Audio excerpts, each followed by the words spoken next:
আসসালামু আলাইকুম এভরিওয়ান।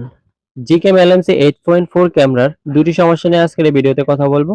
যে দুটি সমস্যা আপনারা আমাকে গ্রুপের মাধ্যমে জানাচ্ছেন। প্রথম সমস্যা অ্যাপ ইনস্টল হয় না। দ্বিতীয় সমস্যা অ্যাপ থেকে সরাসরি বের করে দেয়। এই দুটি সমস্যা নিয়ে কথা বলবো আর সমাধান দেওয়ার চেষ্টা করবো ইনশাআল্লাহ। সম্পূর্ণ ভিডিওটি প্রথম থেকে শেষ পর্যন্ত দেখতে থাকুন। আর যারা এখনো পর্যন্ত Gcam Lmc 8.4 ক্যামেরা কিভাবে ডাউনলোড করে এবং সম্পূর্ণ কিভাবে সেটিং বা সেটআপ করতে হয় এই ভিডিওটি দেখেননি, আমার ভিডিও ডেসক্রিপশন বক্সে লিংক দেওয়া আছে, ক্লিক করে ভিডিওটি দেখে আসতে পারেন। তো চলুন বেশি কথা না বাড়িয়ে মূল ভিডিও শুরু করব। মূল ভিডিও শুরু করার আগে আপনার কাছে একটা অনুরোধ থাকবে, চ্যানেলে যদি আপনি নতুন হয়ে থাকেন অবশ্যই চ্যানেলটি সাবস্ক্রাইব করে পাশে থাকা বেল আইকনটি প্রেস করে অল করে দিবেন। আর নিত্য নতুন এমন টেক রিলেটেড ইম্পর্টেন্ট ভিডিও পেতে ভিডিও ভালো লাগলে ভিডিওতে একটি লাইক করে দিবেন। তো চলুন মূল ভিডিও শুরু করা যাক।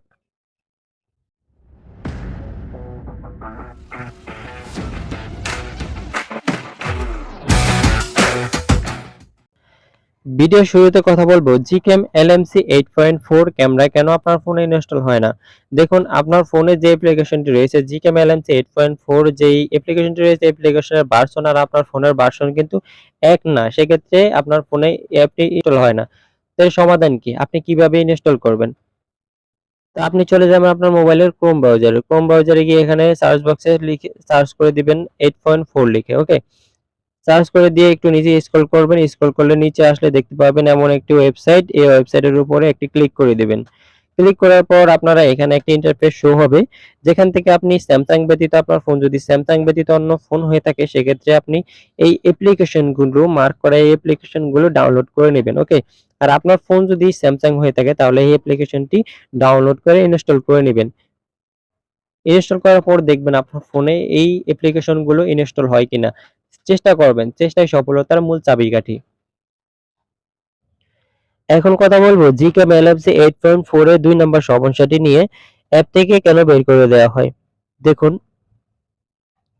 আমি যদি অ্যাপ্লিকেশনে প্রবেশ করার পর আপনাদেরকে যেই কনফিগ ফাইলগুলো দিয়েছি, কনফিগ ফাইলগুলো যদি আপনি সিলেক্ট করে ছবি তুলতে চান, আপনাদের ফোনে যদি ভার্সন অনুযায়ী আপনার সবগুলো ফোনে কিন্তু আপনার যেই কনফিগ ফাইল রয়েছে কনফিগ ফাইলগুলো কিন্তু সাপোর্ট করবে না। সবার ফোনে কিছু কিছু কনফিগ ফাইল সাপোর্ট করবে, আবার কারো ফোনে হয়তো সবগুলোই সাপোর্ট করবে। যাদের ফোনে সাপোর্ট করবে না তাদের কিন্তু সরাসরি এই যে কনফিগ ফাইলগুলো রয়েছে কনফিগ ফাইলগুলো সিলেক্ট করে ছবি তুলতে গেলে কিন্তু অটোমেটিক বের করে দিবে।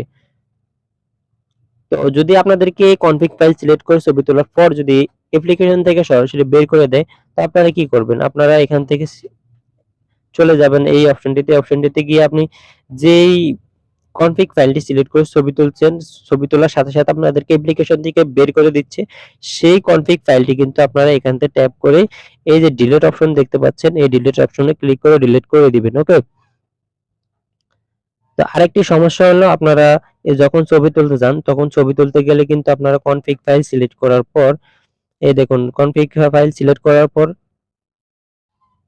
আপনারা ভুলে এখানে ট্যাপ করেন অথবা এখানে ট্যাপ করেন অথবা অন্য কোনো এইসব জায়গায় ট্যাপ করে দেন, ঠিক আছে। এইসব জায়গায় ট্যাপ করে দেওয়ার কারণে কিন্তু অটোমেটিক আপনাদেরকে অ্যাপ্লিকেশন থেকে বের করে দেয়। দেখুন আমি আপনাদেরকে সরাসরি দেখাই, আমি যদি এই অপশনটাতে ট্যাপ করি আমাকে কিন্তু সরাসরি অ্যাপ্লিকেশন থেকে কিন্তু বের করে দিবে। দেখছেন সরাসরি কিন্তু আমাকে অ্যাপ্লিকেশন থেকে বের করে দিয়েছে। তো এখন আমি যদি বারবার চেষ্টা করি অ্যাপ্লিকেশনে ঢোকার জন্য, ক্যামেরাতে ঢোকার জন্য কিন্তু আমাকে ঢোকাচ্ছে না, ওকে। তো এর সমাধান কি? এর সমাধান হলো আপনি এই অ্যাপ্লিকেশনটি ট্যাপ করে ধরে রাখবেন, ট্যাপ করে ধরে রেখে এই অ্যাপ ইনফোতে ক্লিক করে সম্পূর্ণ ডাটা ক্লিয়ার দিয়ে দিবেন, ওকে। ডাটা ক্লিয়ার দেওয়ার পর এখানে প্রবেশ করবেন,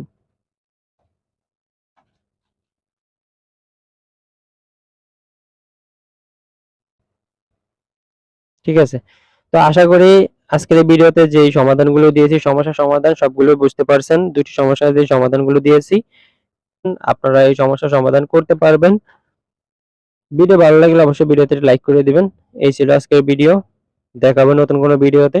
সে পর্যন্ত সবাই ভালো থাকবেন, সুস্থ থাকবেন। আল্লাহ হাফেজ।